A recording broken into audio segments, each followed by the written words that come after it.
சிறுக சேர்த்து அதுக்காக நிறைய கஷ்டங்கள் பட்டு அதுக்காக நிறைய விமர்சனங்களையும் தாண்டி பரவாயில்ல நம்ம ஜெயிக்கிறோன்னு ஃபேஸ் பண்ணி கடைசியாக ஜெயிச்சு இன்னைக்கு நின்று இருக்கோம்.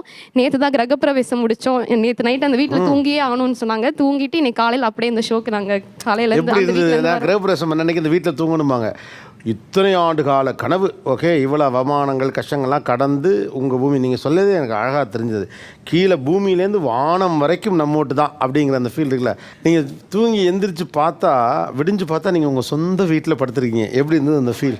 அந்த சூரிய கதிர்களே அந்த ஜன்னலோட கோடு இருக்கும்ல, அந்த கோடை தாண்டி அந்த ஷேடோ அந்த செவுத்துல வந்து பட்டிருந்தது. அந்த கதிரே வந்து நமக்கான கதிர் மாதிரி ஒரு ஃபீல் ஆச்சு. நம்ம வீட்டில் நம்ம கட்டின வீட்டில் அந்த சூரிய கதிர்கள் அந்த ஜன்னலோட ஷேடோவோட பக்கத்து அவ்வளோ அழகாக இருந்துச்சு.